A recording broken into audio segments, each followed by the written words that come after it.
नमस्कार साथियों, आप सभी का वर्षिका एकेडमी स्वागत है। आज हम बात करेंगे डीवी प्रोसेस के बारे में। डीवी प्रोसेस के बारे में इसलिए बात कर रहे हैं साथियों, क्योंकि बहुत से विद्यार्थियों के पास मेरे पास बहुत मैसेज आ रहे हैं। वो एक ही क्वेश्चन को बार बार कर रहे हैं कि सर डीवी कब स्टार्ट होगी, ये ऑनलाइन होगी या ऑफ़लाइन होगी, इसमें ट्रेनिंग में क्या होगा, इसी चीज़ की मेरे से पूछ रहे हैं। तो मैं इसके बारे में आपको बता देता हूँ। और ये भी पूछ रहे हैं सर आज जो डब्ल्यू फर्स्ट डब्ल्यू सेकंड गए हैं, इन्होंने जो डीटीए गए हैं आदेश के क्रम में क्या रहा आगे का प्रोसेस, तो मैं हल्का सा मैं आपको बता देता हूँ। सबसे पहले कब से स्टार्ट होगी डीवी, तो साथियों देखो डीटीए ने एक आदेश जारी किया था 763 दिनांक 28/8/2024 को। ठीक है, ये आपको पता है, ये कल का आदेश है, जिसमें जो नियुक्त अधिकारी और कर्मचारी हैं उनको 30 तारीख तक उपस्थिति देनी है। कहने का मतलब 30 तक तो इनको वहाँ ज्वाइन करेंगे। ये जब 30 को ज्वाइन करेंगे तो उसके बाद में 2 दिन बाद क्या रहेगा, राजकीय अवकाश आ जाएगा। तो ये सामान्य रूप से इनको 2 से 3 सितंबर को ट्रेनिंग के लिए बुलाया जाएगा। संभावना यही है 2 से 3 तारीख को उनको ट्रेनिंग दी जाएगी। ये ट्रेनिंग साथियों कौन देगा? ये आरएसएमबी के जो टेक्निकल मेंबर होते हैं, अधिकारी होते हैं, जो विशेषज्ञ होते हैं, जिनको दस्तावेज सत्यापन के संबंध में अधिक नॉलेज होती है, वो इनको ट्रेनिंग देंगे। अब ट्रेनिंग के बाद क्या होगा साथियों? ट्रेनिंग के पश्चात डीटीए द्वारा रूपरेखा बनाई जाएगी। ठीक है, उसके मिनट्स के अनुसार कार्रवाई की जाएगी। और फिर क्या होगा, आपको एक अलग अलग टीम के रूप में बुलाया जाएगा। अब कैसे बुलाया जाएगा, इसके लिए वैसे मैंने एक आज वीडियो बनाया एक, तो वो आप देख सकते हैं साथियों। उसमें पूरा आपको क्लियर हो जाएगा कैसे क्या बुलाया जाएगा साथियों। ठीक है ना, तो उसमें आप देखना, जिसमें पूरा जो ऑर्डर है उसमें पूरा क्लियर है कि किस प्रकार से आपको को क्या क्या करना होगा, क्या नहीं करना होगा, कौन से डॉक्यूमेंट भी साथ लाने होंगे, और साथ में चेकलिस्ट जो होती है वो भी उसमें दर्शाई गई है। अब अगले चीज़ पॉइंट अपना कि डीवी ऑनलाइन होगी या ऑफ़लाइन। तो साथियों मैंने कल भी एक वीडियो बनाया था, उसमें मैंने आपको बताया था कि ऑनलाइन डीवी में कौन कौन से दोष होते हैं और ऑफ़लाइन में कौन, और ऑफ़लाइन क्यों होनी चाहिए। लेकिन फिर भी क्वेश्चन कर रहे हैं तो मैं एक प्रूफ देता हूँ आपको। आरएसएमबी का ये एक प्रूफ है, एक विज्ञप्ति है दिनांक 20/6/2023 को। इसको मैं आपको बता देता हूँ। 20/6/2023 को आरएसएमबी ने ही,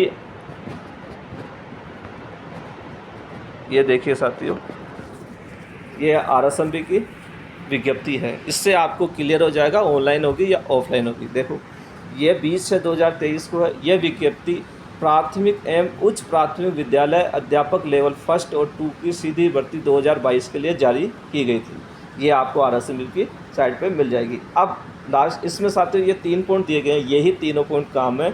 2-3 पॉइंट से आपकी जो है ना माइंड में ये है कि ऑनलाइन होगी ऑफ़लाइन होगी, वो सब स्थिति क्लियर हो जाएगी। पहले तो अपन पहले पॉइंट पे चलते हैं।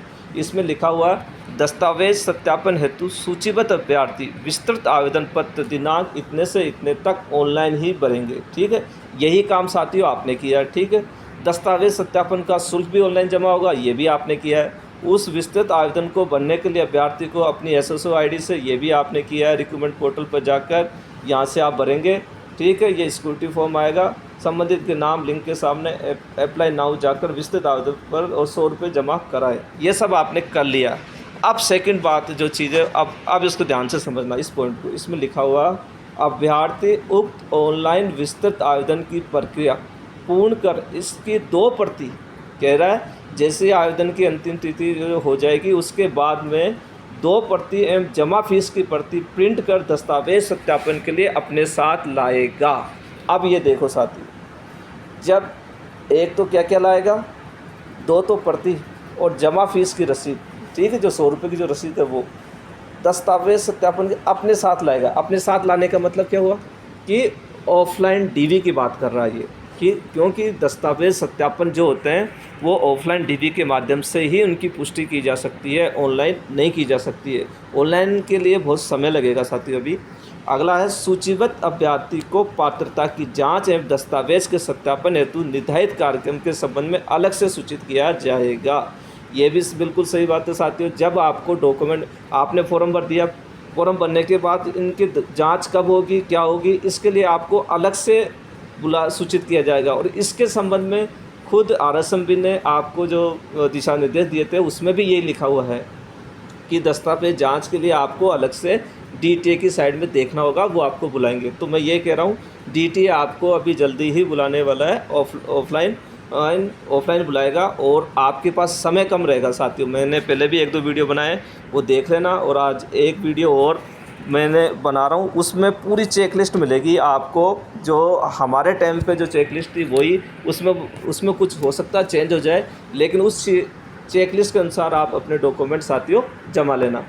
अब तीसरी जो अपने बात है वो ये है कि ट्रेनिंग कौन कौन सी होती है साथियों। अपनी होती है, एक तो रिफ्रेशमेंट ट्रेनिंग होगी, एक RTPP की, एक 2 वीक इंडक्शन ट्रेनिंग होगी, एक 8 मंथ की होती है और ETC रूल्स ट्रेनिंग होती है। अब साथियों रिफ्रेशमेंट ट्रेनिंग ये ज़रूरी नहीं है कि आप सभी की हो, ठीक है। ये रिफ्रेशमेंट ट्रेनिंग कब की जाती है? जब आपके 2 साल पूरे हो जाते हैं। उसके बाद में जब DTO को आवश्यकता लगती है कि बहुत से नियम और चेंज हो चुके हैं, ठीक है, तो उन नियमों के ज्ञान के लिए, उनकी जानकारी देने के लिए इस एक रिफ्रेशमेंट ट्रेनिंग आयोजित की जाती है। ये DTA इस तरह से की जाती है। ये अधिकांश जो अपने OTS हैं, जैसे कोटा, बीकानेर, नेर में है, जयपुर में है, उदयपुर में, वहाँ पर आयोजित की जा सकती है। ये अन्य स्थान पे भी जैसे भी DTA उचित समझे। और एक साथियों RTPP की ट्रेनिंग, वर्तमान में जितने भी W1, W2 एवं अन्य अधिकारीगण हैं, उन सब के लिए RTPP की ट्रेनिंग पृथक से कराई जा रही है। हो सकता है या तो आपको जब आपकी मेन ट्रेनिंग होगी उसी में करा दी जाए, या पृथक से भी हो सकता है आपको अलग अलग ट्रेनिंग दी जाए।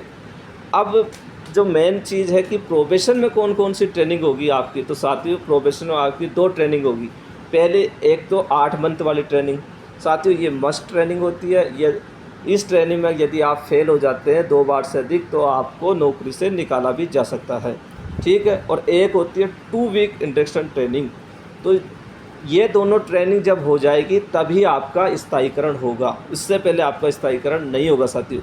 यदि किसी आप में से किसी ऐसे भी जब आपकी पोस्टिंग हो जाएगी और केवल 8 मंथ की ही ट्रेनिंग हुई हो और 2 वीक की ट्रेनिंग आपकी नहीं हुई हो, तो आप DTA को इस संबंध में 2 साल से पहले ही सूचित कर दें और अपना नाम उसमें ट्रेनिंग में जुड़ा करके ट्रेनिंग को में भाग लें, ताकि 2 वीक ट्रेनिंग होने के पश्चात आपका स्थायीकरण हो सके। और साथ ही ये ट्रेनिंग के जो भी आदेश होंगे आप सबको एक फाइल बना के रखनी होगी। ये बहुत सी जगह काम में आएंगे, अलग अलग जगह। और सरिस्वूप में आपको इंदिराज भी कराना होगा, ये मैंने आपको बताया। 8 वीक की जो ट्रेनिंग होती है और ये होती है 8 वीक की ट्रेनिंग को तो आपको कराना पड़ेगा इंदिराज सरिस्वूप में। ये नहीं होगी तो ये समझ लेना आपके स्थायीकरण में दिक्कत आ जाएगी। और ETC रूल्स ट्रेनिंग और भी बहुत सी ट्रेनिंग होती है जो समय समय पर DTA द्वारा कराई जाती है, ठीक है साथियों। यदि आपको वीडियो अच्छा लगे तो लाइक और सब्सक्राइब अवश्य करें।